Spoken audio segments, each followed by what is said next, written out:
Welcome back. AJ here with ProLine. In the last video, we looked at building out your price list and maintaining your price list in ProLine. And in this video, we're looking at really my favorite part of our quoting system, which is the quantity calculations and the quantity calculation editor, which is how you control those calculations. And the quantity calculations, what I'm referring to there, is ProLine's ability to take the information from your measure tab in your projects and turn that into the correct quantities for all of your line items on your quotes. And there's a few different places that those show up, but the most common area that you're going to edit these is going to be on your price list. Now, this can be a little bit intimidating, and I'll be honest about that. There is some math involved, and you're building out mathematical formulas for these things. But if you've ever done quoting through Google Sheets or Excel, and you've created those formulas in those platforms, then this isn't going to be super strange to you. This is going to be a little familiar. Also, I mean, I'm a software developer, not a mathematician. I don't love math, to be honest, and this is very accessible. This is not hard math, so don't get intimidated with that. I believe in your ability to knock this out. So let's take a look at one of these quantity calculations. Let's go look at our. We had those generic items that we added. So let's go look at our good shingle. And we'll pull up the quantity calculation editor. Now we have our formula area here, and in the formula area, there's a very short list of things that we can put into this area that ProLine will accept. The first of those is the project measurement tokens, and they look like this. They're an M value plus a number, and we can actually see them in the reference here. And so if you want to pull a token in, you can actually just click on the token, and then now it's on the clipboard and you can paste it in. So that's an easy way of quick access here to all the tokens in your account. And like we went over in the measurement fields and subcalculations video, you have up to 75 of these that you can put into your account, but they're not going to show up here unless you have labels for them. So if you have labels for them, and so that they show up on projects and then you can put information in them, then they'll also show up in this list here for quick access. So that's number one. Number two here is the subcalculations. Now, subcalculations, you also see them here at the bottom of this list for a quick reference. The subcalculations, as we went over, they're formulas that can be plugged into other formulas. And so the only exception to this is you can't put these into themselves, so you can't reference C1 from the formula for C1, and you also can't reference C1 from the formula for C2. So subcalculations happen before regular calculations. So but here on this generic shingle good calculation formula, we can reference those if we want to. So we can just paste that in, and now we're going to be pulling in whatever formula is assigned to the subcalculation. And we'll take a look at that. I think I have us taking a look at that here. Yeah, so we'll get there in a minute. But for this formula, for specifically the generic shingle good, yeah, we're just looking at that for right now. So those are the two first ones, and then after that we have just basic operations. So we have multiplication, addition, subtraction, division, and so the basic mathematical operations. Pretty self-explanatory there. And then lastly, we have parentheses to control the order of operations. Now, order of operations for all of math is parentheses first, so that's why you're able to use these to control the orders of operations, because they override everything. Parentheses override everything. The example here is if you have 1 plus 2 times 3 plus 4, and you have it out like this, and you put that into a formula inside of ProLine, that's going to be the same thing as 1 plus 6 plus 4. which is equal to 11. Because what following the normal order of operations without the parentheses, that's going to first multiply 2 and 3, and then it's going to add them all together second.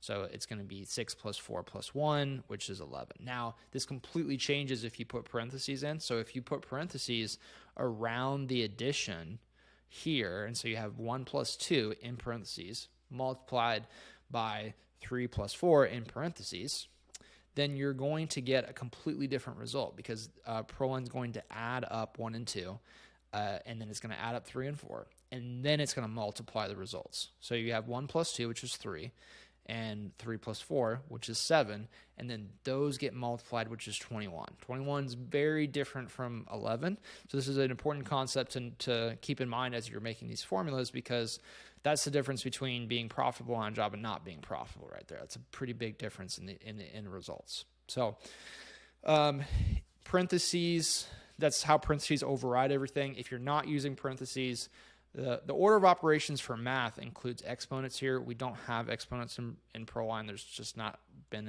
ever been a need for that when it comes to calculating quotes. If there ever does become a need, we'll figure out a way to add them. But until then, we do not support them. And then the next is division and multiplication. Those happen first, but it is from left to right. So if you do this, it's going to be 1 divided by 2, which is going to be 0.5 multiplied by 4, which is going to result in 2. And then addition, subtraction from left to right, 3 plus 6, and then that's going to be minus 5, and then it's going to add 1, and which is going to be 5. So that's the order of operations. And that's it. Anything else that goes into these fields that's not those things is these things right here on this list is not going to be accepted. It's going to, in fact, if you put any other symbols, ProLine's going to give you an error saying, hey, that doesn't belong in there. And so good to go there. And so let's actually start looking at these formulas. Now, again, don't get intimidated here. In fact, what we're going to do first is I'm going to actually do it the hard way. I'm going to do it the hard way because I want to illustrate the value of the sub calculations and why we use those. And so we're going to look at some really crazy formulas here. Don't get scared by this because it is going to get better, but we're going to start complicated first. So let's look at the calculation for shingles. So calculation for shingles here with not using any sub calculation. So this is just based off the measurement fields. This would be the correct calculation for square of shingles of the normal shingles, not starter, not hip and ridge, just the normal shingles for the roof. And if we break this down, we have M11, which if we look here is the total area in square feet, divided by 100, and then we're going to multiply that by the M1, which is waste factor, divided by 100 plus 1. And what this is going to, so if you take, say it's 15%, or it's 15% waste factor, and you'd plug that into ProLine, it's just 15. So if you take 15, divide that by 100, you're going to get 0.15, so the decimal version of 15%. And then you're going to add 1 to that because we don't want 15% of the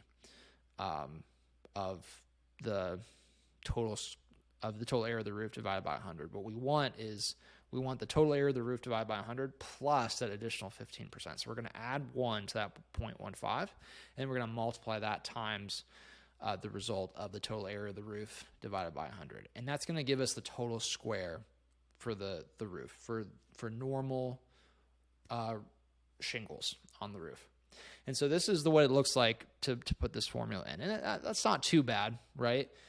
That's not too bad just doing that.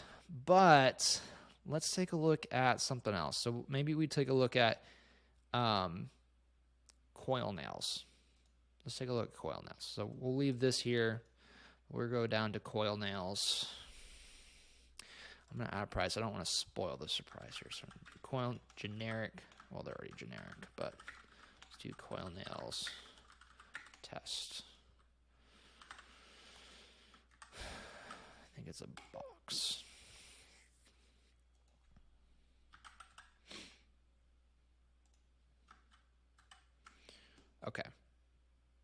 do this. So for coil nails, it's going to be this. This is how many coil nails you need for a roof. Very out of hand formula, just kind of ridiculous. But if you look at this first part here is the same as what we use for shingles. This is just the calculation for a square of total normal shingles on the roof. Then we have this section. This section is actually the calculation for hip and ridge squares, because we need coil nails for the hip and ridge squares, right, of shingles. Then on top of that, we have this last section, which is just going to be the square of starter shingles. That's what this calculates. And then we're adding all of that up to get all the squares that we need coil nails for. And then we're dividing by 18, because every 18 square we need another box of coil nails. Okay, so still just kind of ridiculous. And it's a ridiculously long formula to manage, so it's very hard to troubleshoot this and change it or tweak it. But also, we're repeating the same formula again that we already use for shingles. And so this is the reason that we added sub-calculations into ProLine. We added sub-calculations so that we can make these ridiculous formulas like this a lot more manageable. So what we're going to do instead, now we're going to do it the easy way, which is we're going to go into our sub-calculations, and I think they're already in here because this is a demo account. But we're going to add, for C1, we're going to add total square. We're going to call that total square. And we're going to add the formula for total square that we use to calculate the total square for regular shingles on the roof. Then we're going to do the same thing for hip and ridge. So this is the calculation for hip and ridge square, and then the calculation for starter square. And if you break these down, so this is, everyone's different, every manufacturer is different, but in this case for hip and ridge square, this is the way my co-founder does it. He estimates that for the total linear, every 25 linear feet, you need a bundle of hip and ridge. Yeah. And then we're dividing that by 3 to get the square. We're calculating the bundle, and then we're expounding it into squares. And then we're doing something very similar with the starter. And maybe this is not how you want to calculate any of this, and that's totally fine. That's why this is all customizable. But this is just how we have it by default, and the way my co-founder does it, co-founder John. So, and then for starter squares, we have M7, which is the drip edge, divided by 60. So every 60 linear feet of drip edge, we need a bundle of starter. And then we're going to divide by 3 again. So that's how those calculations break down. So now we have these sub-calculations in here for these squares. So we're now going to go back into our price list. We're going to go to coil nails. Instead of this massive mess, we're just going to do this.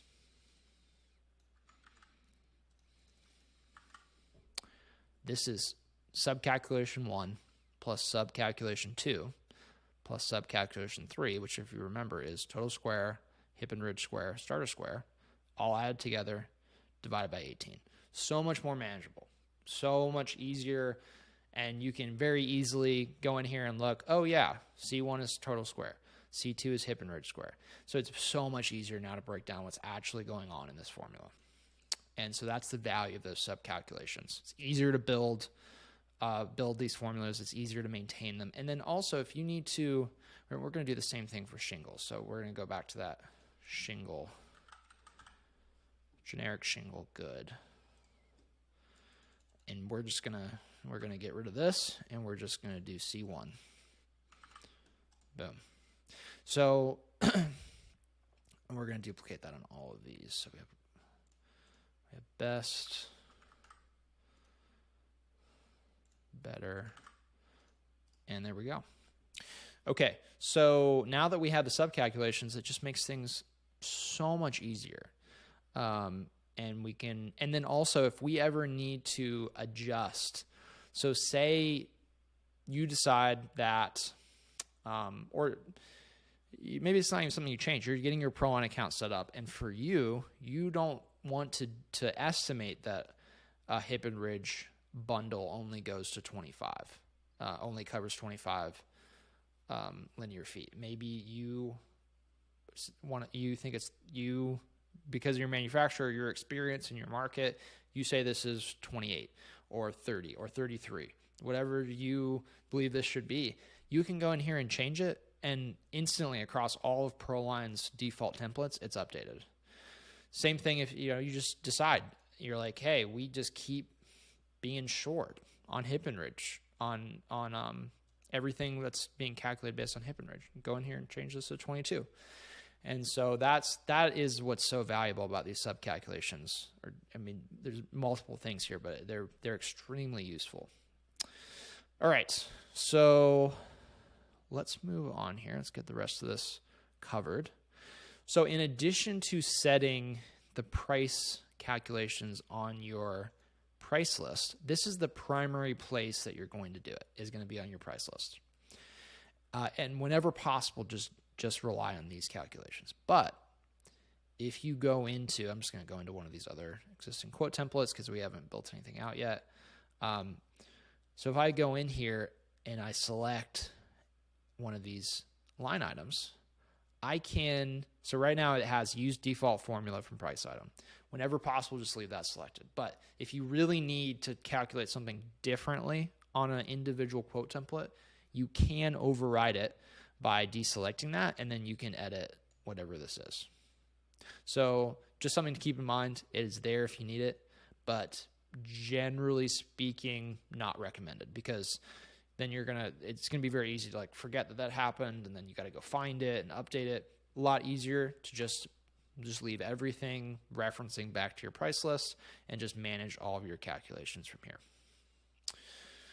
All right. Another thing here is for stuff like OSB board, for example, sometimes your calculations, like this calculation for a smaller roof, might end up being 1 or even 0. I don't think it'd ever be 0, but it might end up being 1. But say you just always want to order 2 USB boards, no matter what. Every job, 2 USB boards minimum. Even if the calculation comes out lower, great. You can put in the minimum quantity here. So you can control the minimum at which ProLine is going to calculate this quantity. So if this comes in at less than 2, ProLine just goes to 2.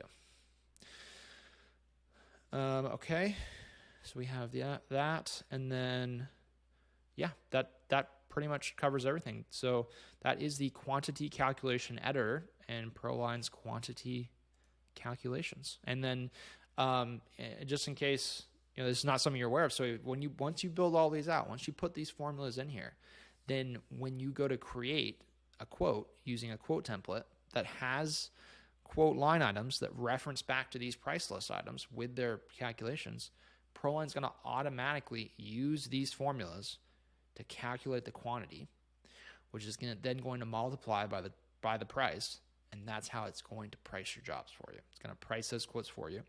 All customizable to quote level as well, so you can go back and double check the numbers.